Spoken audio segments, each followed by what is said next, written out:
مقبوضہ کشمیر کا ضلع اننت ناگ، جس کے علاقے پہلگام میں گزشتہ روز ایک دہشت گردانہ کارروائی کے نتیجے میں 25 بھارتی شہری ہلاک، ایک نیپالی شہری بھی ہلاک ہوا ہے۔ کئی افراد زخمی بھی ہیں، جس میں کچھ شدید زخمی ہیں جن کی جان کو خطرہ لاحق ہو سکتا ہے۔ اس معاملے پر ایک اہم بیٹھک ہوئی جس کی سربراہی بھارتی وزیر اعظم نریندر مودی نے کی، جو اپنا دورہ سعودی عرب مختصر کر کے واپس بھارت پہنچے۔ بھارتی کابینہ کی سیکیورٹی کمیٹی کی میٹنگ میں اس واقعے پر بریفنگ دی گئی اور اس کے بعد کچھ اہم فیصلے لیے گئے، جس میں سے ایک فیصلہ کہ سندھ طاس معاہدہ تقریباً 65 سال بعد معطل کر دیا گیا۔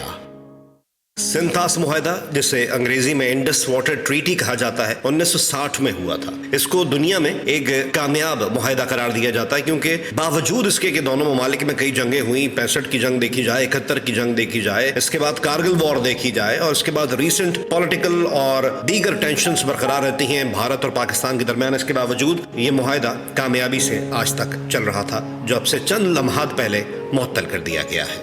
انڈس واٹر ٹریٹی، سندھ طاس معاہدہ تھا کیا؟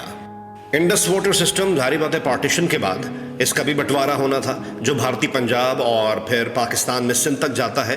اس کے سسٹم کو اس طریقے سے منظم رکھنا تھا کہ پانی کی منصفانہ تقسیم ہو سکے۔ گو کہ یہ معاہدہ 1960 میں ہوا تھا، لیکن اس سے پہلے ایک سجیشن دی گئی تھی امریکی جرنلسٹ ڈیوڈ للنتھل، جو فارمر ہیڈ تھے ٹینیسی ویلی اتھارٹی اور U S atomic energy commission کے۔ ورلڈ بینک کے اس وقت کے ہیڈ کو یہ آئیڈیا پسند آیا اور انہوں نے دونوں ممالک یعنی کہ انڈیا پاکستان کے انجینئرز کو اس معاہدے کی تکمیل کے لیے، اس کے جزیات پر غور کرنے کے لیے ساتھ بیٹھنے کو کہا، لیکن سیاسی اختلافات اور باقی اختلافات کی وجہ سے بات چیت آگے نہ چل سکی۔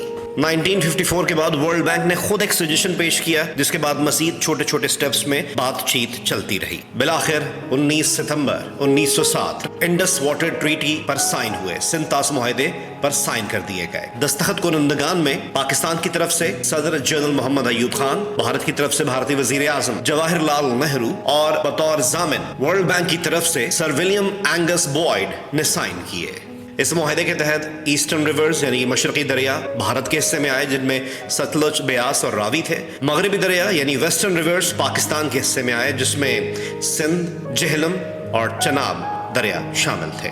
ان دریاؤں کے پانی کا تقریباً 80% حصہ پاکستان کو دیا گیا۔ بھارت ان پر صرف محدود مقدار میں پانی ذخیرہ کر سکتا ہے، اور وہ بھی صرف ہائیڈرو پاور منصوبوں کے لیے، نہ کہ بڑے ڈیم یا آبپاشی کے لیے۔ اس معاہدے میں انفراسٹرکچر بلڈنگ کا پروویژن بھی شامل تھا، اور اس پروویژن کے تحت ہی تربیلا اور منگلا ڈیم جیسے بڑے بڑے منصوبے بنائے گئے۔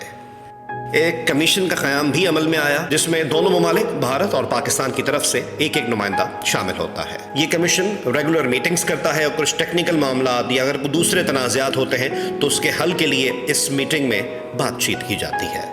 اس ٹریٹی پر اکثر سوالات اٹھتے رہے۔ حال ہی میں 2017 میں بھارت نے کشن گنگا ڈیم مکمل کیا۔ ایک اور مسئلہ چناب دریا پر بھارت کی جانب سے قائم کیا جانے والا رتلے ہائیڈرو الیکٹرک پروجیکٹ بھی تھا۔ پاکستان کی جانب سے ان دونوں پروجیکٹس کی طرف اشارہ کیا گیا کہ ان دونوں پروجیکٹس کی وجہ سے پاکستان میں پانی کے فلو کو متاثر کرنے کی بھارت کوشش کر رہا ہے۔ ورلڈ بینک کو مصالحت کے لیے اپروچ کیا گیا، لیکن ابھی تک کوئی واضح سلوشن اس کا سامنے نہیں آ سکا، اور اس بات سے واضح تھا کہ سالوں سے ٹریٹی ایک مضبوط ٹریٹی رہی ہے، لیکن ولنریبل کنڈیشن اس کی قائم ہے، اور وہی ہوا جس کا ڈر تھا۔ تقریباً 65 سال بعد 23 اپریل سال 2025 کو بھارتی حکومت کی جانب سے سندھ طاس معاہدہ معطل کر دیا گیا۔